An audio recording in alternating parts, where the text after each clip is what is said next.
అయితే ఒక్కొక్కరికి సినిమానే. సో జగన్మోహన్ రెడ్డి గారు నియోజకవర్గాల వారీగా సినిమా చూపిస్తారు. చంద్రబాబు గారికి ముందు, తర్వాత వైసీపీకి, సారీ టీడీపీకి. ప్యానల్లో ఉన్న పెద్దలందరికీ నా హృదయపూర్వక నమస్కారం.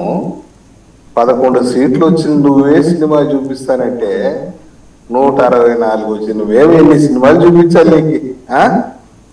కాదయ్యా, నీకు వచ్చింది 11.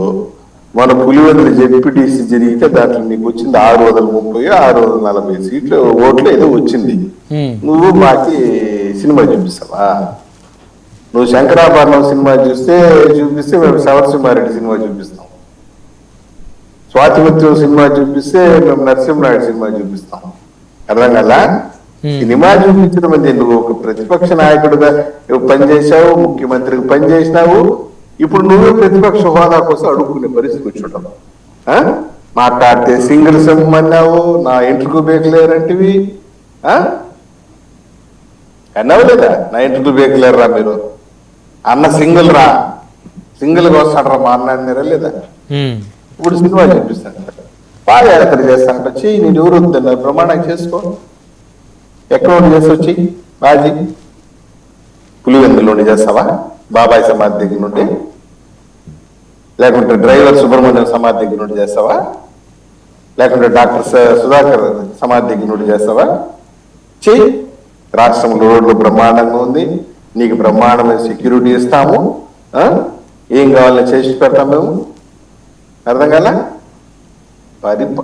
నీకు అసలు అసెంబ్లీకి వచ్చి చంద్రబాబు నాయుడు గారిని, పవన్ కళ్యాణ్ గారిని కళ్ళల్లో కళ్ళు పెట్టి చూసే ధైర్యమే లేదు.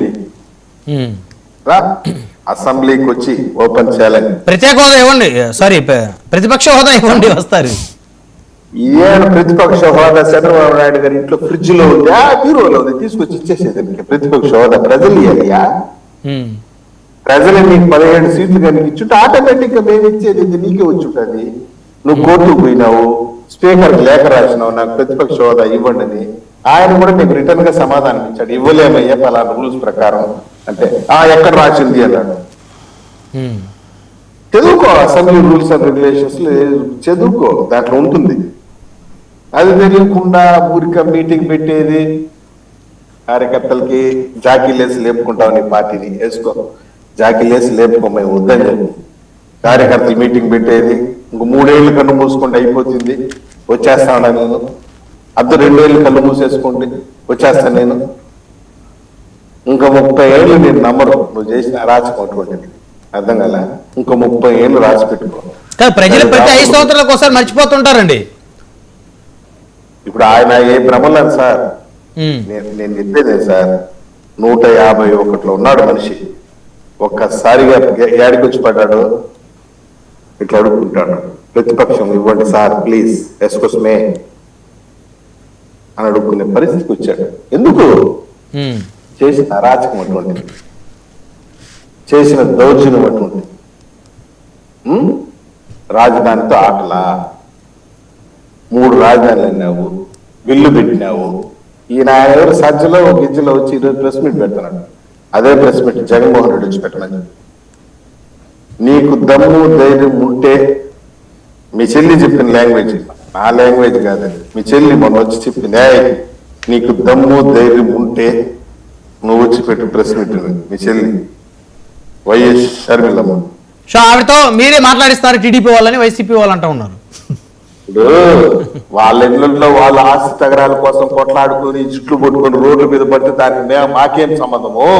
ఆవిడ ధైర్యాన్ని ఇచ్చి వెన్ను తట్టి సపోర్ట్ చేసి మీరు రెచ్చిపోండి, మీ అన్న మీద మీ వెనక మేము ఉన్నాం. బ్రహ్మనాయుడు గారు మీరు భలే ఉన్నారు. వాళ్ళు కొట్లాడుకుని ఆస్తుల కోసం కోర్టులు తిరుగుకుంటూ రచ్చలేసుకుంటూ, నాకు తెలిసి ఆడ పెళ్లిళ్ళు తారసపడితే కొట్టుకుంటారు వీళ్ళు ఆస్తుల కోసం. వాళ్ళు ఆ విధంగా ఉంటే మా మీద పడి ఆడుతుంది. మీ గొడవలకు చంద్రబాబు నాయుడు కారణమా? ఏంది నాకు అర్థం కాదు. మీరు కొట్లాడుకుని ఆస్తుల కోసం రచ్చలు పడుకుని, మీకు ప్రజా సమస్యలు పట్టదు, అసెంబ్లీకి రావాలని ఉండదు. అది నేను అడుగుతున్నా కదా, 11 సీట్లు వచ్చింది రా అసెంబ్లీకి. మీకు తెలుసో లేదు, ఎంసీపీఐ నుండి ఓంకార్, మధ్యకాయల ఓంకార్ అనే వ్యక్తి, ఒకే ఒక వ్యక్తి ఎమ్మెల్యే గెలిచాడు. ఓకే,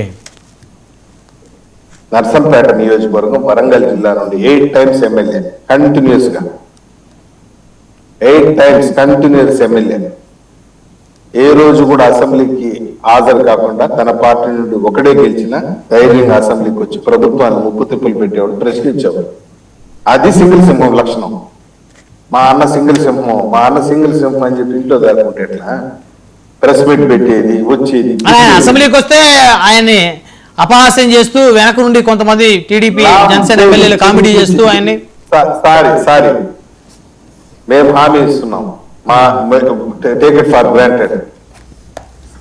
అసెంబ్లీకి జగన్మోహన్ రెడ్డి గారు ఫస్ట్ సారి ప్రమాణ స్వీకారం చేసేదానికి వచ్చినప్పుడే ఆయన కేవలం ఎమ్మెల్యే, మెయిన్ సీఎం గారు వచ్చి గేట్ లో నుంచి రాకూడదు అంటే మా సీఎం గారు ఒప్పుకోలేదు. నో, ఆయన మాజీ ముఖ్యమంత్రి, సీఎం గారు నుండి వచ్చేటువంటి ఫస్ట్ గేట్ నుండే రావాలి, ఆయన కారిడార్ దగ్గర రావాలి, వచ్చి ఆయన ప్రమాణ స్వీకారం ముందుగా కూడా చేసుకోవాలంటే కూడా పర్మిషన్ ఇచ్చి చేసి సగౌరవంగా పంపించాం. ఈ మాదిరి పాదయాత్ర చేసేటప్పుడు బైకులు గుంజేది, చైర్లు గుంజేది, పోలీసులు ఇవన్నీ చేయవబ్బా, మాకి అవసరం లేదు, నేను ఫ్రీగా వదిలేస్తాను. ఈ ఆంధ్ర రాష్ట్రంలో పులివెందుల నుండి ఏ పాయింట్లు ఎక్కడ తిరగాలని తిరుగు. అయితే టీడీపీకి చంద్ర